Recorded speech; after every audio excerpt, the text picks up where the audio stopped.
This is a documentary of a music artist whose outlandish on-stage persona inspired generations of musicians after him. And yet, little is known of the man and little can be taken at face value.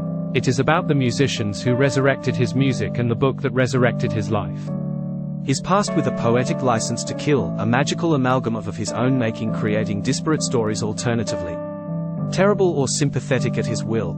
This is the resurrection of Screamin' Jay Hawkins. Okay, this is a very interesting story, the way the resurrection of Screamin' Jay Hawkins band got started. Tell me this. It was in the 1970s in New York City. I was on my way to Screamin' Jay Hawkins' house on the west side. In the 1970s, Screamin' Jay Hawkins left his apartment in New York City and headed to Cypress Hills, Brooklyn, where he was to meet his guitarist Mike Armando.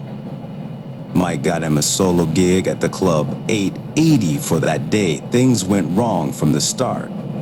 There was problems with the club's billboard with Screamin' Jay's name on it. It seemed like when Mike and Screamin' Jay walked into the club, did not know what was happening. It was a crazy feeling, like no one cared or knew who Screamin' Jay was. But they worked things out at the end, and Screamin' Jay performed solo. I got Screamin' Jay Hawkins a gig back in the 70s at the Club 880 in Brooklyn. Years ago in the 60s, I used to rehearse there for free with a blues band. And it was a nice place. The rumor was that it was mob-owned, but we got treated greatly. And when I got to the Club 880, I spoke with the owner. I asked him about bringing Screamin' Jay Hawkins there since I was in his band. And he was interested, and he said, okay, so we set up a date. But what really was funny about this, the day of the show, there was no sign outside on the marquee. And what happened is I went in there with Jay, and he says, where's the sign? And the guy pulls a sign from under the counter, and it says, Jack Hawkins. So Screamin' Jay Hawkins went berserk in the place, screaming at the guy and everything, and I calmed him down. And we didn't perform, but there was a piano in there, and Screamin' Jay Hawkins was gracious enough to perform solo in there, which everybody loved. And it was great. He was playing some blues tunes and everything else. And then after the show, we hung out there, and then we walked on Jamaica Avenue, Cypress Hills, back to my house where I was living with my mother back then, and my father and my family on Elditz Lane in Brooklyn. You know, it was a rough area, but we survived.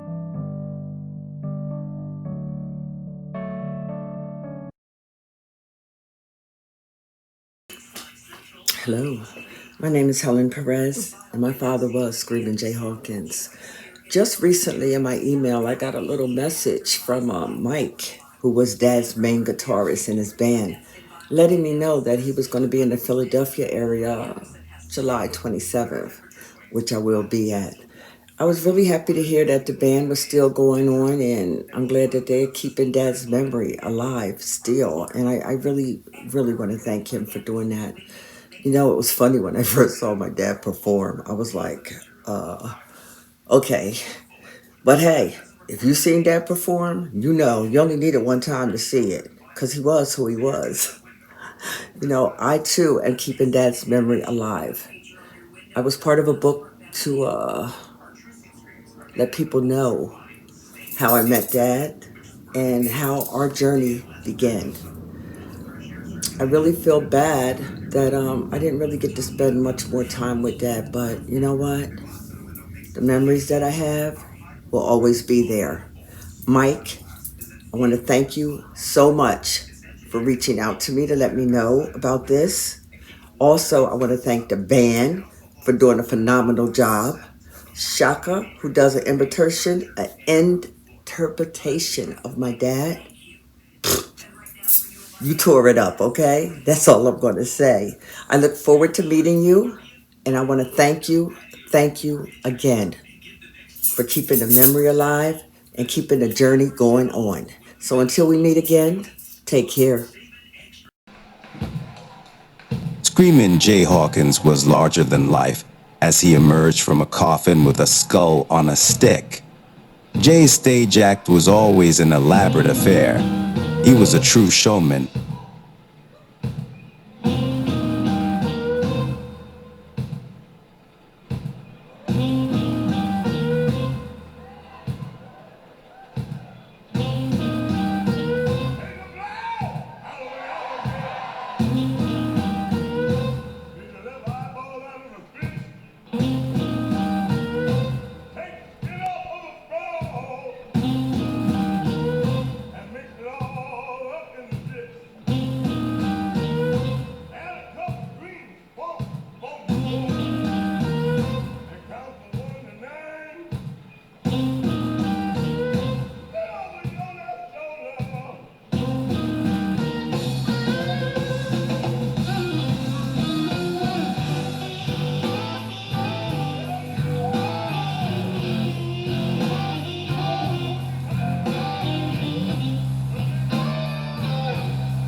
I'm Steve Bergsman, the author of this book, I Put a Spell on You, The Bizarre Life of Screamin' Jay Hawkins. Hi, Steve. How did you and Mike Armando get together? That's a good question. We got together by accident, actually. We were connected on Facebook, and he kept writing about a musician, Johnny Ace. And I thought he was talking about the 1950 rhythm and blues crooner, Johnny Ace, very popular from 52 to 54. And it was, and I wrote a book about him called The Death of Johnny Ace. So I thought he was talking about Johnny Ace, but apparently there was a musician that he knew named Johnny Ace. So that's how we connected, and that was on Facebook. Eventually he said to me, because I was looking for another book to write, he says, why don't you do a book about Screamin' Jay Hawkins?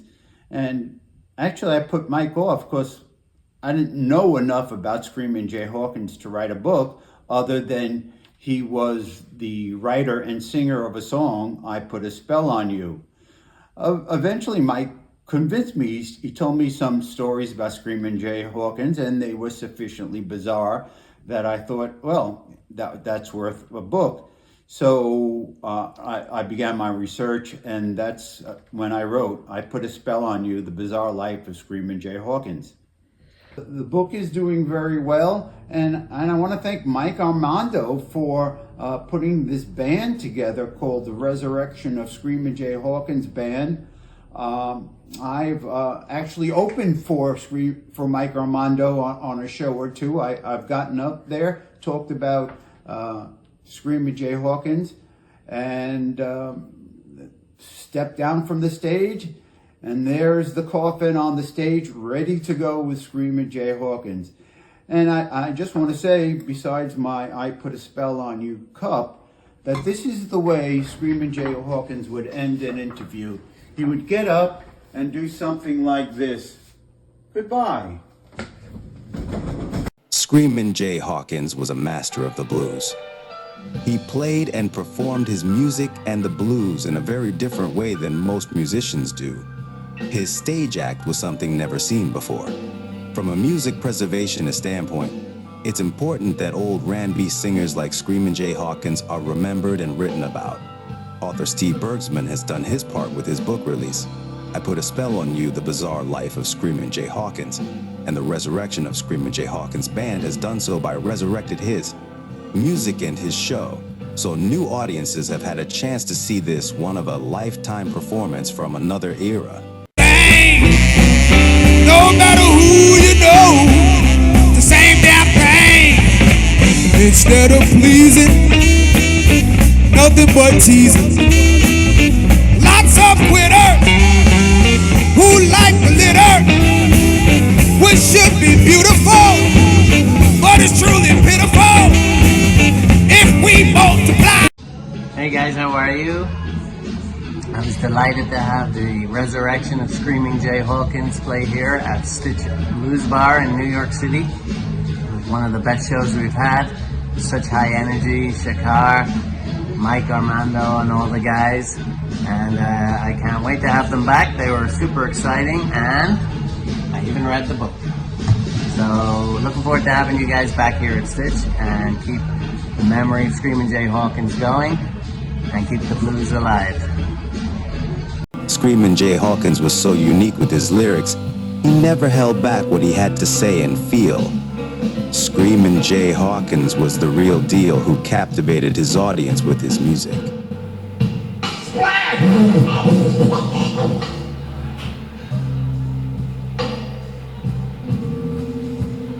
I think I'm gonna be alright.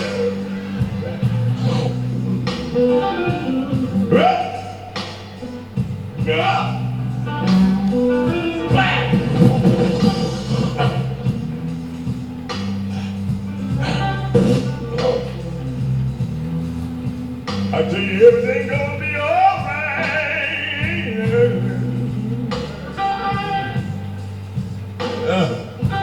Guitarist Mike Armando toured with Screamin' Jay Hawkins in the 1970s, and his days of being in his band are in author Steve Bergsman's book, I Put a Spell on You, The Bizarre Life of Screamin' Jay Hawkins.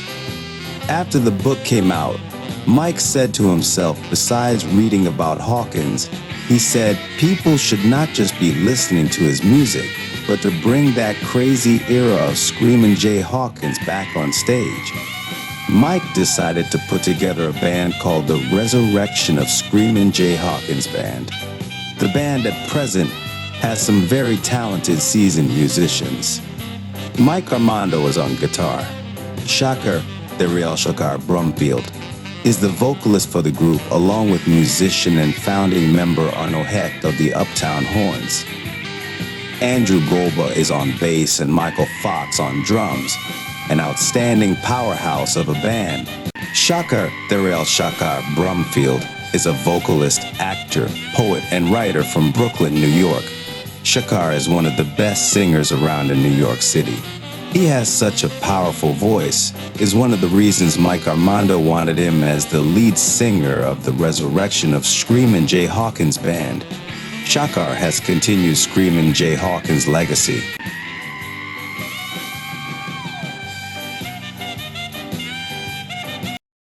Hello everyone, my name is Shakar, TheRealShakar Brumfield, lead singer of the Resurrection of Screamin' Jay Hawkins Band. I met Mike Armando a few years back through voicemail. He was looking for a vocalist to do the Screamin' Jay Hawkins Band. And he didn't want me to sing or anything, he just wanted me to see if I could do the, the laugh. And once I could do that, then, he told me that he wanted me to come on and be the lead singer to the Resurrection of Screamin' Jay Hawkins. The level of difficulty for being in this band is just the caliber of the musicians, What makes our band different is that other bands don't have the seasoned veterans, who have been mastering their talents for years and years and years and years, and also be able to get people up and moving on the dance floor. Like, that's what other bands don't have, I try to find myself somewhere in the role, but Screamin' Jay Hawkins was larger than life. Like, he was a larger than life character in person and on the stage. So it's I'm not trying to fill those shoes. I'm trying to find myself in it. Screamin' Jay was the epitome of innovation, just like other greats that came before him. That a lot of people now are creating genres of music behind what they were doing. I mean, we had a song for every occasion, a unique look, especially for the time, and a big voice, you know. Screamin' Jay Hawkins should definitely be in a number of Hall of Fames.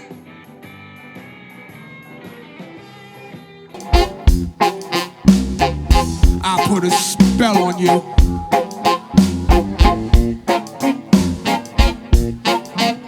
Because you're mine.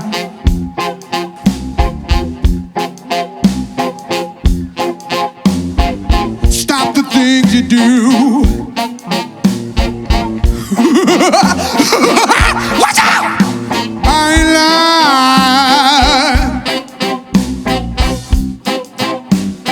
Yeah! Can't stand! The resurrection of Screamin' Jay Hawkins Band started their first performance at the Philharmonica in Philadelphia, Pennsylvania, a converted mausoleum factory into a performance theater, and performed to an almost sold-out audience, which shocked the band for their first concert.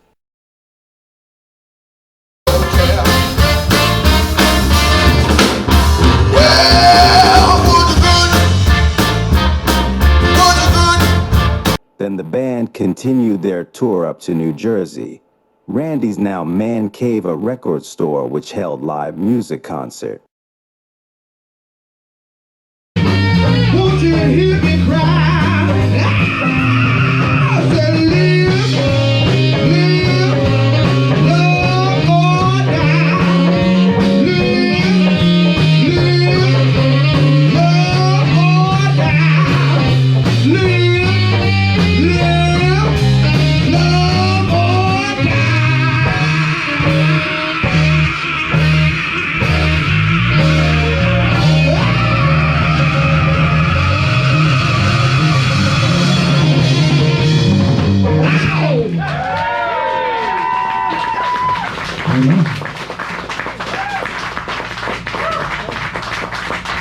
Keep this thing going right along. Again, they performed to a sold-out audience, then north to New York City to the Bowery Electric to another almost sold-out audience. The band was so happy that people were coming out to see their show. Shake your hip, bite your lip, shoot your bugging law. Put on your gorilla suit, drink some elbow soup and have a ball. Get it straight, don't be late, it's time for mad fun. Feast of the mouse has begun. Ow! Let the feast for the beast of the mouth. They make wine from the spine of a bulldog. It's a test for the best of who stays at the feast for the beast of the mouth.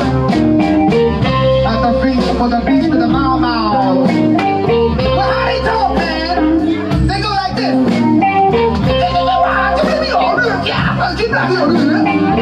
how they women talk, man? Well, what do you say when you want some more to eat, man? You say, hey, man, give me some more of that meat, man. Sock it to me there. Give me some of that rib. Yeah, get all in between the toes there. Sock it to me there. Keep on eating, brother. Pass me some of that vine. And fix it to his spine. Give me some of those ribs. The beast for the mouth. They make wine from the spine of their bulldogs. They stick their thumb in their eyeballs. And they make deep tamales. Beast of the mouth. They make wine from the spine of their bulldogs. It's a test for the best for who stays. At the beast for the beast of the mouth. At the feast for the beast of the mouth. They make wine from the spine of the bulldog. It's a test. Then hard times fell on the band. They lost Tim Price, who passed away. It was very hard on the band to lose such a great soul and person and musician. Then more hard times were ahead for the band. COVID hit.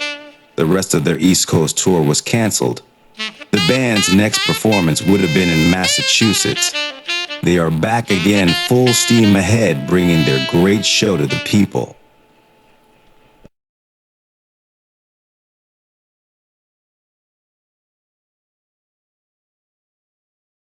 How you doing, everybody? Name's Andy Golba, bass player for the Resurrection of Screamin' Jay Hawkins. We've been around for a while. We're keeping on moving, and this is a great band. We have a lot of fun with this band, and it's really nice to be doing a tribute to Screamin' Jay Hawkins, because he was great lyricist, great piano player, great performer. And his words were hilarious, and really enjoyed playing this stuff and resurrecting his music as well. So want everybody to come down, get a chance, and there's no excuse not to show up. So see you at the shows. Hello there, everybody. My name is Mike Fox. I'm the drummer with the Resurrection of the Screamin' Jay Hawkins band. After many decades of playing in different groups, this is really a very special project and way of life for me in the band. I've been a big fan of Screamin' Jay Hawkins. I admire his composition, his diversity, his high standard in musicians, and most importantly, we're sharing the bandstand with the leader of the group, Mike Armando, who spent many years on the road with Screamin' Jay Hawkins. So we are going to bring that era back to life, and we hope to see you. Cheers. I first heard of Screamin' Jay Hawkins when my friend and drum teacher Michael Fox joined the Resurrection of Screamin' Jay Hawkins band in 2022. It's now 2024, and I've seen the Resurrection of Screamin' Jay Hawkins, a 5-piece band, in at least 3 clubs around New York City. They are not your typical tribute band. The lead vocalist, Shakar, seems to just dive into embodying the persona of Screamin' Jay Hawkins. I have seen him perform with a bone in his nose, sitting on a toilet for the hysterical constipation blues. And this is how I learned about who the original Screamin' Jay Hawkins was, who was born in 1929 and died in 2000, and was apparently the first shock rocker because of the flamboyance of his, show, and that it contained elements of schlocky, sort of like schlocky horror, coming out of a coffin, using smoke on stage to disastrous consequences. But getting back to the current resurrection of Screamin' Jay Hawkins, the 5 very talented musicians in the band play together well, and the music they play is bluesy, infectious, and danceable. So I certainly hope that everybody has the chance to see this wonderful show. Hello, all my good friends out there. Hope everybody's doing incredibly well on a Monday. So there's a book out called I Put a Spell on You by Steve Bergsman. There is the book. And it's about Screamin' Jay Hawkins and the life of Screamin' Jay Hawkins. And my friend Mike Armando, my other friend John Kenley, and myself all used to play with Screamin' Jay. And the book is interesting. They gave me a nice little bit in the book as well for telling one of the stories about when we gigged. But it's interesting, it's fascinating, and they're out playing. Right now, there's a whole new Screamin' Jay Hawkins band with Mike Armando and some other people featured. It's really cool, so I just wanted everybody to be totally aware of that. So the book's by Steve Bergsman, and it's called I Put a Spell on You, which is the name of the hit song that Screamin' Jay wrote and lived off all his life. I need to write a bunch of those, whatever life I have left in me. Anyway, you're doing well. Have a great day today. All right, cheers. In the 1970s, Mike said Screamin' Jay Hawkins' wife Ginny on rare occasions would get up and sing with her husband during some shows and sing backup vocals. It was very rare to see her sing, but it added a lot to the show. Screamin' Jay Hawkins continued to tour the East Coast of the United States that year, and one of his shows was at the Virginia Theater located in Alexandria, Virginia. the rhythm and blues revival show with the Five Satins, the Marvelettes, the Vellons, and Screamin' Jay Hawkins. The show was produced by Alan Lee and Roadhouse Productions. Mike Armando and Screamin' Jay Hawkins and the rest of the band took the long drive down to Alexandria, Virginia, in Mike's small Chevy Vega. That night, that show had a little bit of everything, and a very nearly serious accident. Mike was on stage next to Hawkins when one of his props that he had on the floor on the stage did not go off.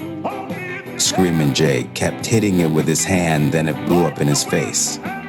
The stage hands had to carry him off the stage. Hawkins kept yelling to Mike Armando to keep on playing, and he did until he came back on stage to continue the show.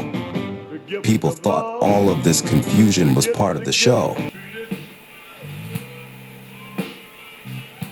You know what I'm talking about.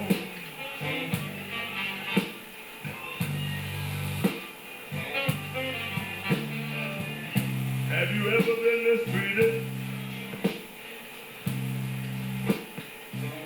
You know what I'm talking about.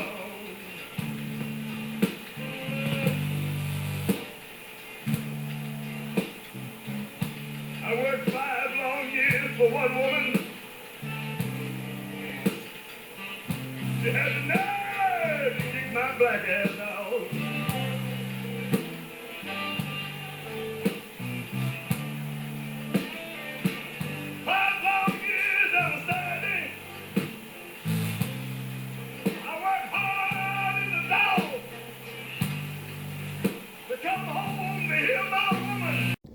It was truly a night to remember. February 7th, 1976, my partner and I were producing an oldies concert at the magnificent but long-gone Virginia Theater in Alexandria, Virginia, right outside of Washington, D.C. The theater had this beautiful Wurlitzer pipe organ. The whole back of the stage was pipes, and the organ was mounted on an electric track. It would actually come right out into the audience. And on the show was Screamin' Jay Hawkins. Of course, he opened his act coming out of a casket, and he did I Put a Spell on You. And I remember him singing Constipation Blues, which certainly was different. And he went over to the organ wearing his getup with his cape and robe and came out into the audience on the mighty Wurlitzer. It was incredible. I bet a lot of people don't know that Jay was an accomplished keyboard player. It was really something to see. Then he was back on stage singing one of his songs, Alligator Wine, and he was using, I guess you'd call them flash pots, stage props that would flare up, and a flash pot went off, and my partner and I were in the back of the theater watching the show, and Jay went down, and he was sort of squirming around, and I remember my partner saying to me, well, he's singing Alligator Wine, I guess he's being an alligator, Screamin' Jay Hawkins. And nothing happened for about half a minute, and then the stagehands came out and helped him off stage. And my partner and I, I'm sure, and everybody in the audience thought, hey, this is great, this is part of the act. You know, they used to come out and put a robe on James Brown and escort him off stage. Well, they escorted Jay off stage, and after about 3 minutes, nothing happened. So my partner and I raced backstage, went to his dressing room, and it turned out the flash pot had gone off prematurely and burned his face. I remember his eyebrows were singed. We called the ambulance. They came. They put some medicine on him. And trooper that Jay was, I seem to recall about 20 minutes later, he went back on stage, not only finished the set, but we were doing 2 shows, 8 o'clock and midnight. He did his second show set perfectly. So his injuries were minor, thank goodness. And ironically, I found out many, many years later that the flash pot going off prematurely may not have been accidental. I'll leave it to others to possibly finish that story. Screamin' Jay, what a guy.